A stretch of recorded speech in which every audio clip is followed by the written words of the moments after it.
Hello everyone, welcome to टेक्शन with. आज के सेशन में हम HTML टेबल से रिलेटेड एक और टॉपिक कवर करेंगे, जिसमें हम देखेंगे कि किस तरह से टेबल्स के अंदर हम कॉल ग्रुप का यूज़ करते हैं। ठीक है, कॉल ग्रुप क्या होता है, उसका बेनिफिट क्या है, उसको यूज़ करने से क्या क्या एडवांटेजेस हमें मिलते हैं, ये सारी चीज़ें हम इस पर्टिकुलर सेशन में डिस्कस करने वाले हैं।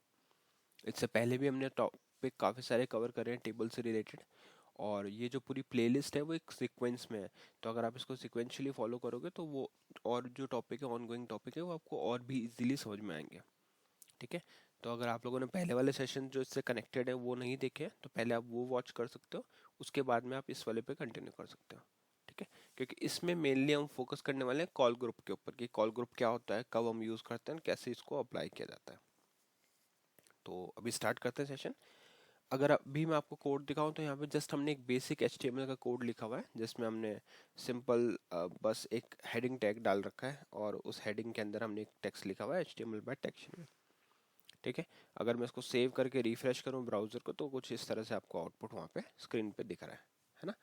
अब हम क्या करेंगे, अब हम आज का हमारा टॉपिक क्या है, कॉल कॉल ग्रुप है ना। तो कॉल ग्रुप के लिए हमारे को सबसे पहले तो टेबल की नीड है, क्योंकि टेबल का अगर आप कोई टैग यूज़ करो तो पहले टेबल होनी चाहिए बेसिक। तो उस बेसिक टेबल को बनाते हैं, फिर उसके बाद में देखेंगे कि कॉल ग्रुप का कैसे यूज़ कर सकते हैं उसके अंदर। तो स्टार्ट करते हैं। सबसे पहले टेबल बनाने के लिए आपको यहाँ पे टेबल टैग यूज़ करना है। यहाँ पे टेबल टैग आ गया। उसके बाद में आप टी हेड डिक्लेयर करोगे अपने टेबल के हेडर के लिए। ये सब चीज़ें अपन पहले ऑलरेडी डिस्कस कर चुके हैं। टी हेड के बाद में यहाँ पे आ जाएगा अपना TH, टेबल हेड।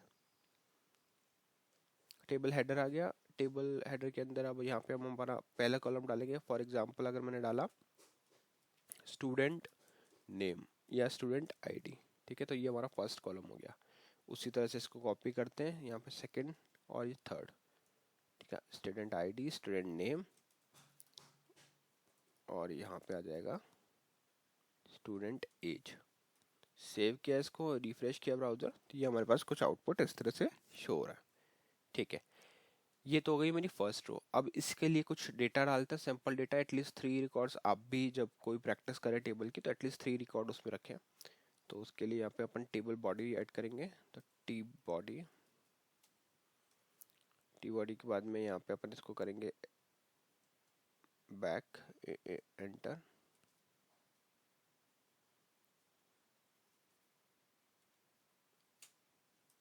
ठीक है, एंटर करा हमने। अब यहाँ पे टी बॉडी के अंदर आप लिखोगे फर्स्ट रो, तो फर्स्ट रो के लिए लिखेंगे TR, एंटर। और यहाँ पे आ जाएगा अपना पहला TD। ठीक है, तो TD के अंदर अब डेटा डालना, तो स्टूडेंट आईडी में डाल देते हैं 001। TD कॉपी करेंगे, यहाँ पे आ जाएगा 002। सॉरी, यहाँ पे आएगा नेम, तो यहाँ पे नेम डाल देते हैं। शर्मिट मैंने नेम डाला। उसी तरह से एक और TD यहाँ पे कॉपी होगा, और जहाँ पे हमारे पास आएगा स्टूडेंट एज, तो यहाँ पे डाल देते हैं 20। ठीक है, सेव किया इसको, रिफ्रेश किया ब्राउजर को, तो ये आपको आउटपुट को जिस तरह से दिखा रहा है 001 शर्मित 20। ठीक है, अब हम क्या करेंगे, यहाँ पे इस पूरी रो को कॉपी करते हैं। ठीक है, और इस रो को कॉपी करके 2 सैंपल या एटलीस्ट 5 डेटा हम यहाँ पे डाल के देखते हैं। ठीक है, तो स्टार्ट करते हैं। पहला कॉपी किया, यहाँ पे 2 किया, इसको कर देते हैं कुछ और नेम यहाँ पे। ठीक है, ये आ गया। एज में आ गया 21 कर देते हैं अभी। फिर एक बार और कॉपी करते हैं, इसको पेस्ट करते हैं। यहाँ पे आ जाएगा 03, और यहाँ पे आ जाएगा कृष्णा एंड 22। ठीक है, अब इसको करेंगे सेव, रिफ्रेश, तो ये हमारे पास कुछ इस तरह से डेटा लेके आ रहा है। अब क्या करना है हमें, देखो, अब सबसे पहले तो एक बॉर्डर ऐड करते हैं जिससे आपको विजिबल हो प्रॉपरली कि क्या टेबल बना है, कितने कॉलम्स है, क्या है ना। तो उसके लिए टेबल टैग पे जाएंगे, स्पेस देंगे, यहाँ पे हम लिखेंगे बॉर्डर, और यहाँ पे लिख देंगे 5 px। सेव किया, रिफ्रेश किया। रिफ्रेश करने के बाद हमारे पास आउटपुट कुछ इस तरह से आएगा, student ID, student name, student age. सारे कॉलम जो है वो सेपरेटेड है। ठीक है, अब बात आती है कॉल ग्रुप की, है ना। बेसिक टेबल हमारी प्रिपेयर। अब क्वेश्चन ये आता है कि कॉल ग्रुप की नीड क्या है, क्यों हमें यूज करना है। तो सपोज आपको इनमें से कोई दो कॉलम है जिसको आपको हाईलाइट करना है। सिंपल टर्म्स में अगर आपको कहे कि बाकी सब तो ठीक है, स्टूडेंट एज अननेसेसरी है, हमारे को बस एक स्टूडेंट आईडी और स्टूडेंट नेम को हाईलाइट करवाना है स्क्रीन पे, तो वो कैसे होगा? उसके लिए आप आप उस वहाँ पे कॉल ग्रुप का यूज़ कर सकते हो। तो इन शॉर्ट आप कह रहे हो कि कॉल ग्रुप की हेल्प से आप कुछ प्रॉपर्टीज अप्लाई कर सकते हो किसी पर्टिकुलर ग्रुप ऑफ कॉलम्स पे, ठीक है। और उस प्रॉपर्टीज से फिर वो क्या होगा, वो आपको एक हाईलाइटेड फॉर्म में वहाँ पे स्क्रीन पे शो होने वाली कि क्या उसका हाईलाइट होगा, ठीक है। तो अभी मैं आपको एक्सप्लेन करने के लिए वही एग्जांपल इंप्लीमेंट करके दिखाता हूँ कि कॉल ग्रुप कैसे यूज़ होता है, फिर हम उसको समझेंगे, ठीक है। तो चलते हैं वापस से कोडिंग स्क्रीन पे, वहाँ पे अपन चल के टेबल का जो आपने लिखा हुआ था टेबल टैग, उसके जस्ट बाद में आप इसको यहाँ पे यूज़ कर सकते हो। तो मैं लिखता हूँ कॉल ग्रुप लिख दिया। कॉल ग्रुप के बाद में अब हम यहाँ पे लिखेंगे अपना पहला कॉल टैग का यूज़ करना है इसके अंदर, तो यहाँ आ जाएगा कॉल, ठीक है। अब यहाँ पे इसको एंड करेंगे, कॉल कॉल ग्रुप हमारा आ गया। कॉल ग्रुप के अंदर ये क्या है, सेल्फ क्लोजिंग टैग है, मतलब इसमें आपको अलग से इसको क्लोज नहीं करना, ये जस्ट हटेगा यहाँ से और यहाँ पे ही आप अपने सारे एट्रीब्यूट्स अप्लाई करोगे। तो सबसे पहले अपन लिखेंगे स्पैन, ठीक है। अब जिनको रो स्पैन कॉल स्पैन के बारे में आइडिया है, जिन्होंने वो सेशंस वॉच किए हैं, तो उनको ये चीज़ समझने में और भी इजी होगा, क्योंकि स्पैनिंग हमने वहाँ समझी थी कि स्पैन का मीनिंग क्या होता है ना, रो स्पैन क्या होता है, कॉल स्पैन क्या है। तो ये इसीलिए मैं आप लोगों को रिकमेंड करता हूँ कि आप पहले वाले सेशंस पहले वॉच करें, जिससे ऑन गोइंग टॉपिक में आपको कोई इशू नहीं है, ठीक है।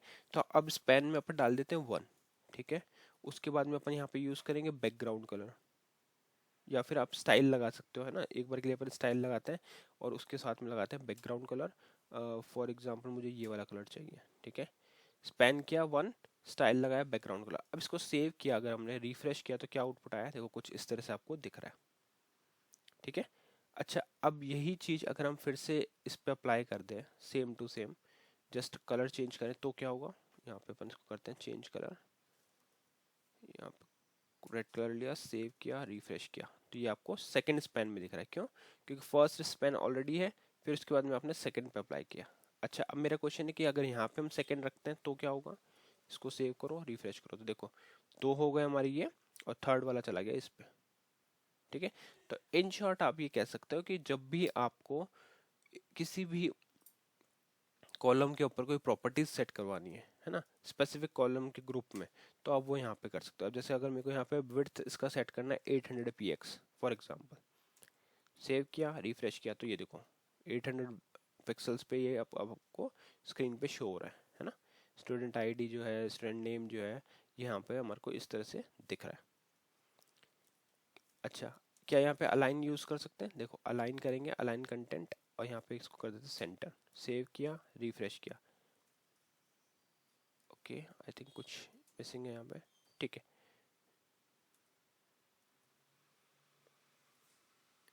ये मैं आपको बता दूंगा इसमें क्या इश्यू आ रहा है अभी के लिए, ठीक है ना। बट आपको ये आइडिया होगा कि क्यों हमने स्पेन का यूज़ किया है ना, स्पेन के। अब अगर आप चाहो तो विड्थ अगर ये जैसे ज़्यादा लग रही है तो आप इसको थोड़ा सा कम कर सकते हो, तो ये कुछ इस तरह से आपको दिखेगा वहाँ पे, ठीक है। तो ये एक वे है जिसके थ्रू हम क्या कर सकते हैं, एक साथ काफ़ी सारे उस पर अप्लाई करवा सकते हैं प्रॉपर्टी को। यहाँ पे हमने स्टाइल का यूज़ किया, तो स्टाइल से भी हमारा अ, ये जो पर्पस था वो कंप्लीट हुआ कि कैसे हम स्टाइल के थ्रू बैकग्राउंड कलर इस पे अप्लाई कर सकते हैं, है ना। अभी जैसे अलाइन अगर यहाँ पे अपन यूज़ करें स्टाइल के बाहर, आई थिंक वो यहाँ पे अलाइन लगाएंगे, सेंटर लगाएंगे, सेव करेंगे, रिफ्रेश करेंगे, तो ओके, ठीक है। अलाइनमेंट का मैं आपको बता दूंगा बाद में। अभी मेन हमने क्या फोकस किया, मेन हमने फोकस किया कि कैसे हम स्पैन का यूज़ करते हैं। और जब भी आप स्पैन की वैल्यू प्रोवाइड करें तो वो आपको क्लियर होना चाहिए कि कौन सा एरिया आपको कवर करवाना है। अगर जैसे मैं यहाँ पे स्पैन 3 करता हूँ, फिर रिफ्रेश करता हूँ, तो बस फर्स्ट 3 कॉलम्स को सिलेक्ट करेगा, स्पैन मतलब कॉलम, ठीक है। और यहाँ पे आपने इसको भी स्पैन दिया हुआ है, बट यहाँ पे तो कोई एक्स्ट्रा कॉलम ही नहीं है, तो इस वजह से वो उसको शो नहीं कर रहा।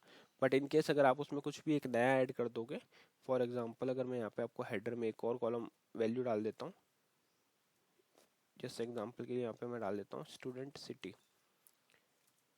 सेव किया, रिफ्रेश किया, तो अब देखो वो ऑटोमेटिकली रेड आ रहा है क्योंकि हमने वहाँ पे ऑलरेडी एक कॉल ग्रुप लगा के उस पर प्रॉपर्टीज अप्लाई की थी।